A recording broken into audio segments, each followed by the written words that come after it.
Tengo un temita con la verdad y con las conversaciones.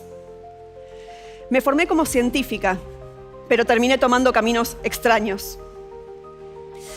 La ciencia es una manera de hacerle preguntas al mundo y de escuchar sus respuestas. Nunca sabremos todo, pero eso no quiere decir que no sepamos nada. Hay mucho que ya sabemos.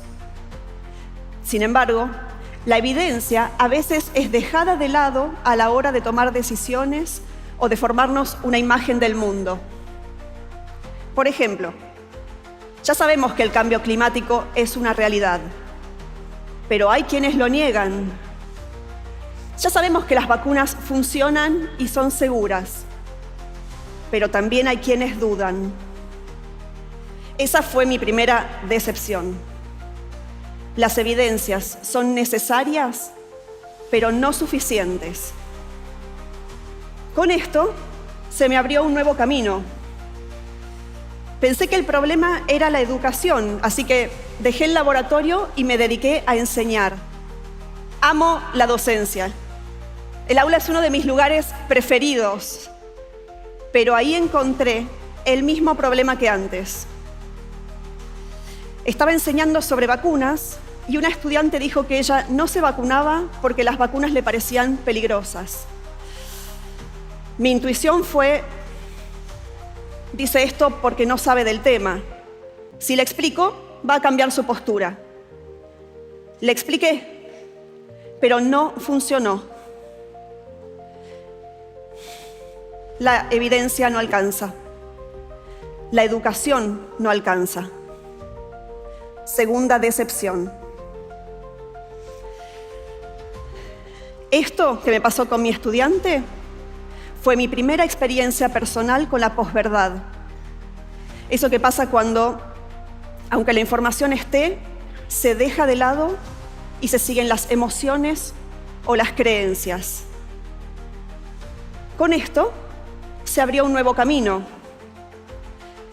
¿Será un problema de comunicación? Como la ciencia es una herramienta, la usé para estudiar la posverdad. Empecé a conversar con personas que desconfían de las vacunas y a encontrarme con médicos y periodistas para tratar de mejorar la comunicación sobre el tema. Y ahí entendí que nunca había aprendido a conversar con los que piensan distinto. Por ejemplo, ¿cómo dialogamos cuando el problema no es la evidencia, sino un desacuerdo ideológico?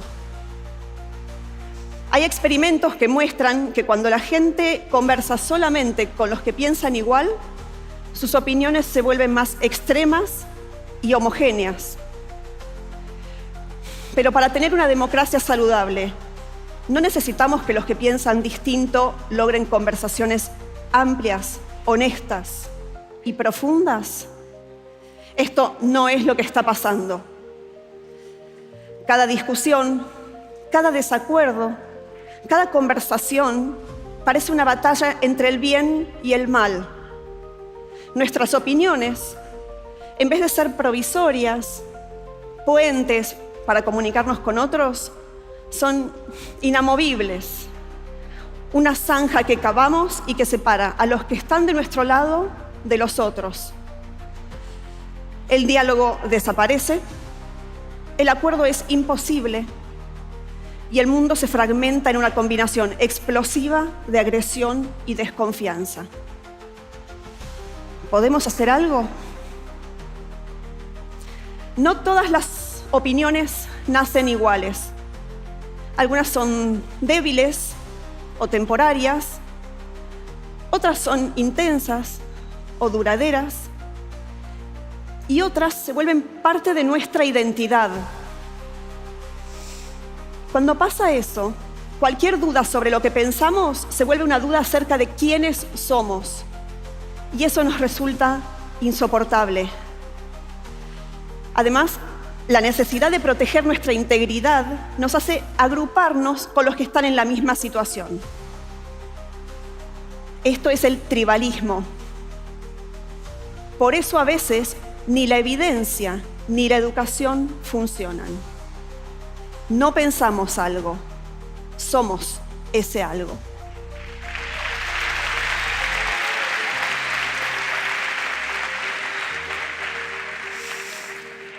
Les hago una pregunta. ¿Les pasó alguna vez de ir a una reunión social en donde hay personas que no conocen y pensar algo como, no sé qué piensa esta gente, mejor, de tal tema no hablo? ¿Les pasó? A ver, levanten la mano los que vivieron algo así. Mírense.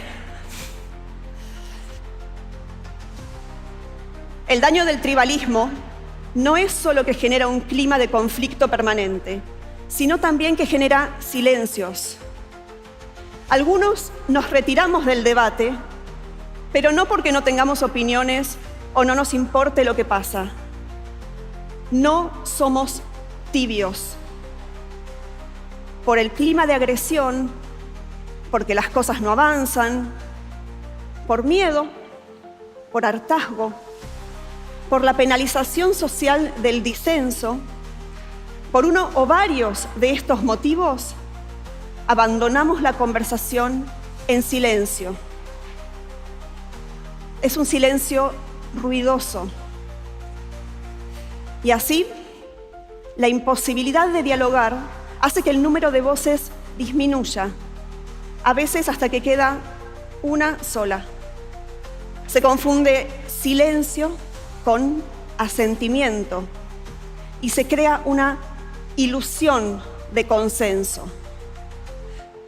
Como se oye una sola opinión, parece que hay una sola opinión.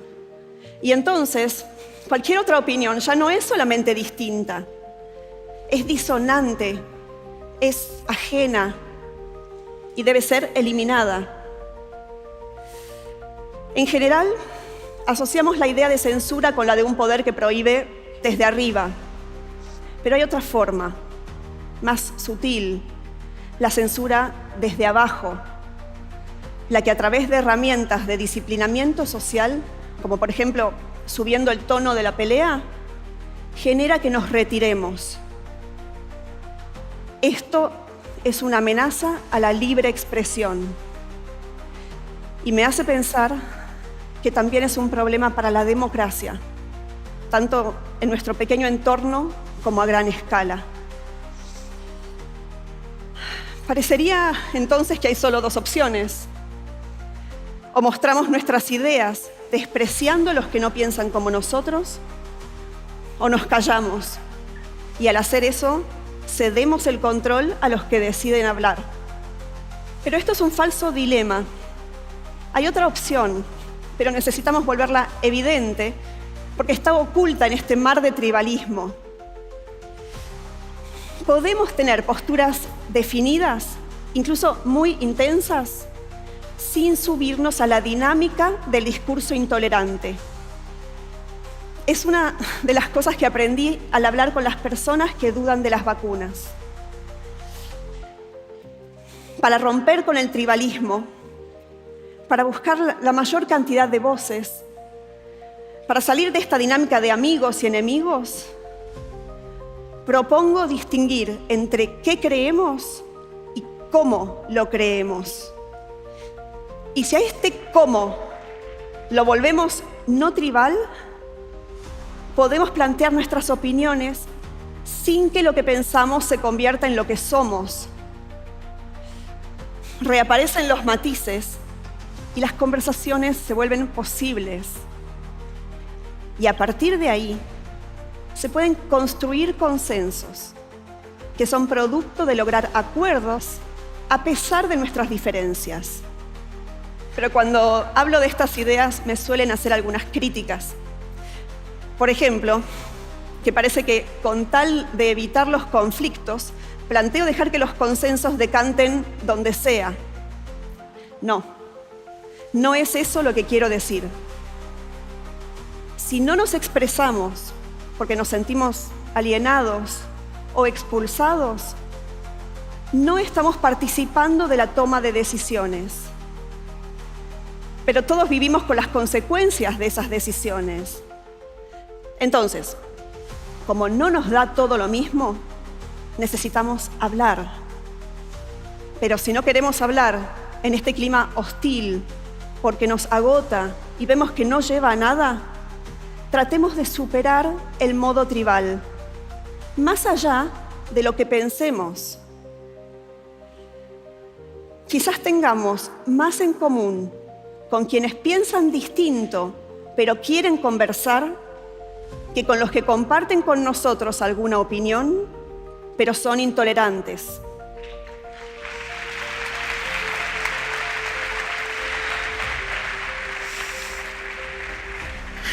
También me suelen decir que no hay mucho que podamos hacer a nivel individual para salir del modo tribal, pero me parece que sí hay cosas para hacer, bien concretas, y tengo 3 sugerencias que podrían ayudar.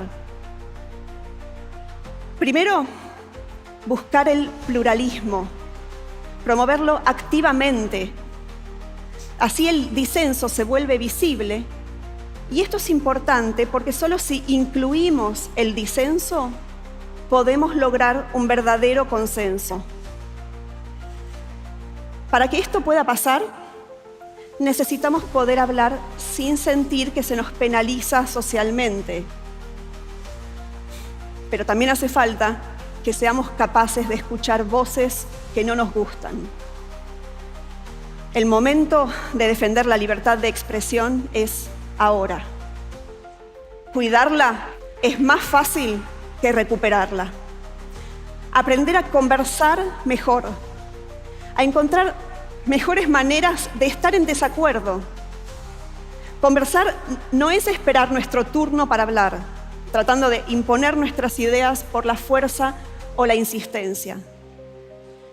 Es escuchar para entender al otro. Sin escucha, no hay conversación. Tercero, separar las ideas de las personas. Bajo el tribalismo, atacar una idea hace que la persona se sienta amenazada, porque siente que se la ataca como persona. Pero con esa actitud, ¿cómo vamos a lograr mejorar las ideas? Necesitamos discutirlas para que sobrevivan las mejores. Las personas merecen respeto. Las ideas tienen que ganárselo. Los humanos somos inventores. En algún punto, en algún lugar, inventamos la idea de sentarnos junto al fuego a conversar. Y en un punto, las conversaciones y el fuego se parecen. Los dos están siempre entre 2 peligros: el de extinguirse y el de crecer de modo descontrolado. Nos llevó tiempo, pero aprendimos a usar el fuego. Aprendimos a mantenerlo vivo para que no se apague y a manejarlo para que no nos destruya. Quizás llegó la hora de aprender a hacer lo mismo con las conversaciones.